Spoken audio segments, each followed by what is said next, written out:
Hola, me llamo Víctor y bienvenidos de nuevo a mi canal. Bueno, hoy me gustaría hablaros de un tema que mucha gente me ha estado preguntando durante estos días y es que ¿cómo puedo saber si soy de alta capacidad, no?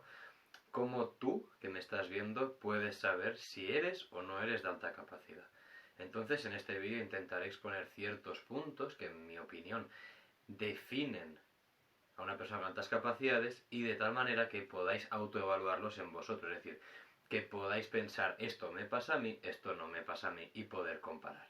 Así que empecemos. Bueno, si estás viendo este vídeo es porque o has buscado la palabra alta capacidad o directamente vienes porque me conoces y te estarás preguntando, ¿puedo ser yo de alta capacidad? La pregunta no tiene una fácil respuesta, obviamente.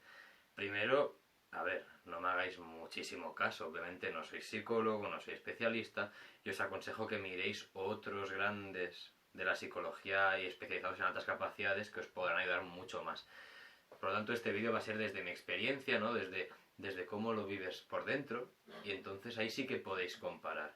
Pero en todo caso, si queréis saberlo de verdad, id a un psicólogo, consultad, informaros por vuestra cuenta y si aún así seguís pensando que puede ser, pues adelante a hacer las pruebas y a lo mejor sale que sí. Así que voy a empezar con las temáticas que yo creo que podrían darse como identificativas de si eres o no eres de alta capacidad. La primera es que te sientes muy incomprendido, es decir, que en tu vida notas como que la gente no ha acabado de entenderte, como que estás muy solo en este mundo. Y no por nada, porque tendrás amigos, tendrás pareja, tendrás una familia que te quiere, pero eso no quita que no tengas esa sensación de que la gente no acaba de entenderte, que no sabe lo que es estar en tu piel. Y eso es muy frecuente, o sea, tanto me pasa a mí, le pasa a gente que conozco que tiene altas capacidades, le pasa a los niños con los que trabajo y le pasa a los padres también. Esa incomprensión, esa soledad existencial que sientes es bastante presente. Con lo cual, si alguna vez te has sentido así, es un indicador de que a lo mejor podría serlo. Otro punto es que tus emociones son muy diferentes a las del resto, es decir, que podrías presentar la famosa hipersensibilidad. ¿Cómo puedes saberlo? Pues por ejemplo, si eres muy emocional, eres muy sensible, podría ser que llores mucho, no quiere decir que seas sensible. Pero por ejemplo, que notes la belleza de una escultura y que lo comuniques y que la gente no sea capaz de entenderlo como tú lo haces, sería una muestra de que tienes las emociones muy diferentes a las del resto.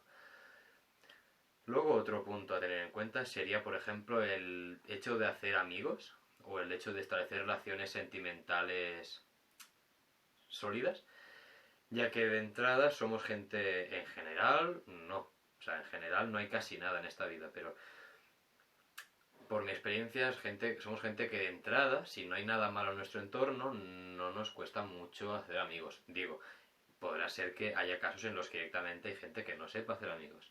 Pero creo que es más por el contexto que por ellos mismos.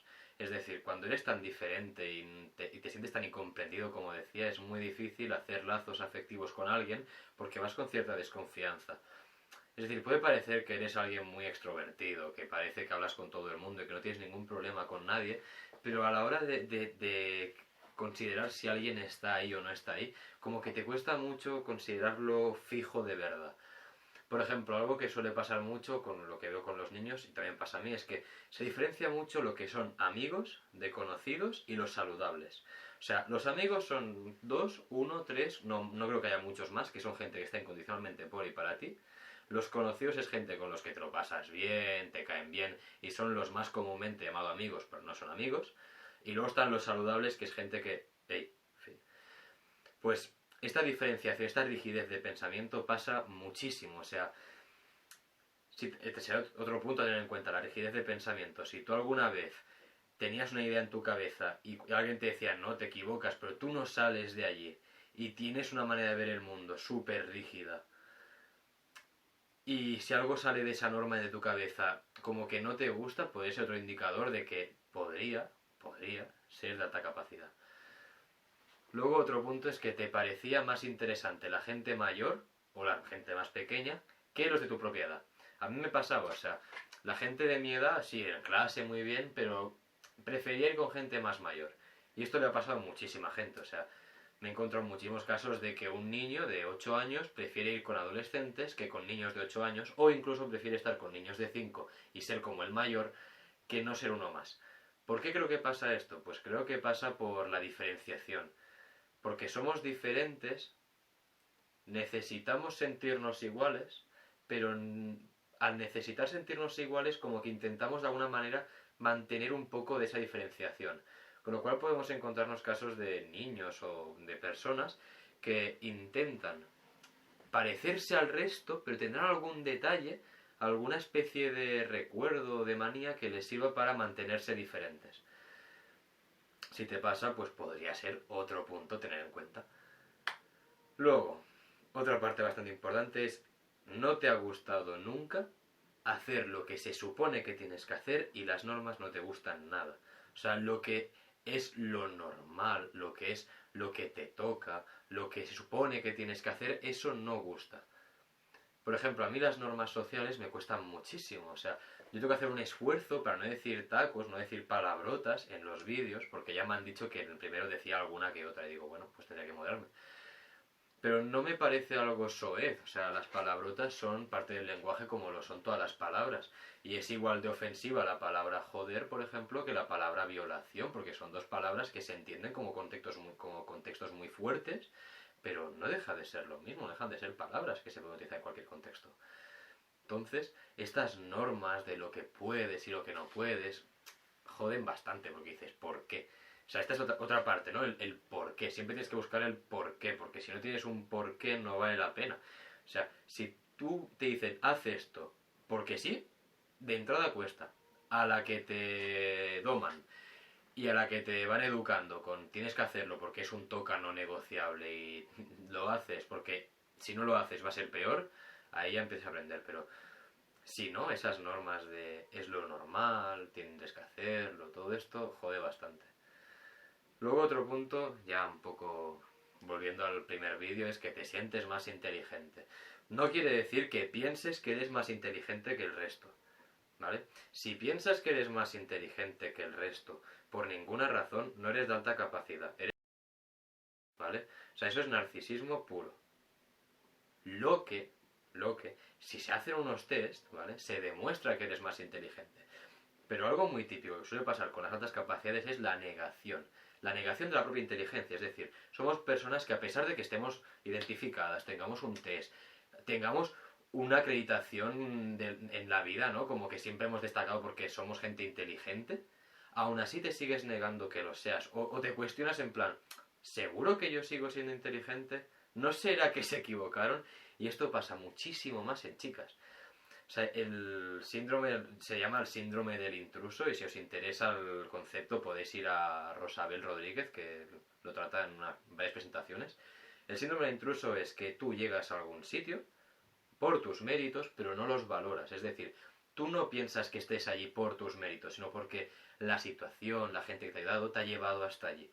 Pero obviamente es por ti. Y esto pasa mucho más en mujeres que en hombres. Y si vamos al tema de altas capacidades, lo mismo. Luego otro punto ya final sería, hablabas muchísimo. O sea, cuando eras pequeño, y ahora seguro que también te encanta hablar, disfrutas hablando y te lo pasas teta cuando hablas con la gente que además te sigue el ritmo. Eso es importante. Si encontramos a alguien que tiene un lenguaje más limitado, que no tiene conversaciones tan interesantes, a mí al menos me cansa.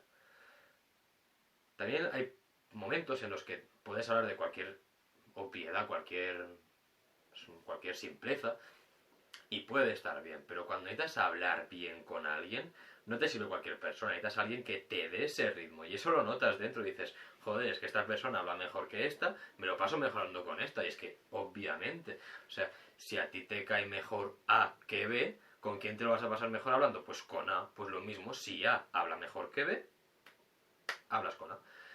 Y eso lo he visto yo en mi vida, o sea, gente que era un poco más básica en los temas de los que habla no me atraía tanto como gente mucho más profunda. Y eso es un problema, porque hay gente que embauca. Y hay gente que te puede engañar, que puede parecer que sabe muchísimo, pero no dejan de ser posturetis culturales. Es decir, que cuelgan 4 fotos de cuadros y se piensan que ya son vamos, pues no. Entonces, cuando encuentras a alguien que habla contigo y notas esa conexión en el lenguaje, también es otro indicador. O sea, si tú disfrutabas hablando, hacías preguntas, eres una persona curiosa, eh, siempre has sido un poco más inteligente que el resto, aprendías mucho más rápido, te aburrías en clase, hay un montón de cosas que te podrían indicar que eres de alta capacidad, problemas que no se saben. Entonces, si este vídeo os ha gustado, hacedmelo saber o decidme que queréis que profundice más el tema y puedo hacer varias secciones de ejemplo. Por ejemplo, si os ha gustado este vídeo, hacedmelo saber porque así, de alguna manera, intentaré hacer varias secciones de esta. Es decir, ¿cómo saber si eres de alta capacidad en varios ámbitos? Me refiero a en la escuela, con los amigos, tú solo, o sea, en ti mismo como ente individual, que sería este, pero también ya más enfocándote a nivel interno. O en el trabajo directamente, o sea, llevarlo ya a gente adulta, gente que no sea un niño, básicamente, porque ese es un gran problema, de que el mundo de la intervención a altas capacidades está pensado para los niños. Y obviamente, o sea, si tratamos a los niños, evitaremos tratar a los adultos del futuro, eso es una obviedad. Pero, como no hemos tratado a los niños del pasado, nos estamos olvidando de los adultos del presente. Y entonces es recomendable que haya alguien que de alguna manera se preocupe por estas personas, porque no dejan de ser niños con los traumas de niños en el cuerpo de gente adulta, que no son capaces de salir adelante con sus emociones porque no son capaces de ponerles nombre. O sea, muy poca gente sabe que es subrotada, es decir, hay muchísima gente que lo es y no lo sabe. Entonces, esa insatisfacción que ya sientes cuando lo sabes, imagínatela sin saber por qué, cuando es alguien que busca el porqué de todo. Pues espero que os haya gustado el vídeo, que me dejéis algún comentario si queréis hacer alguna corrección, alguna aportación, y nos vemos en el siguiente. Adiós.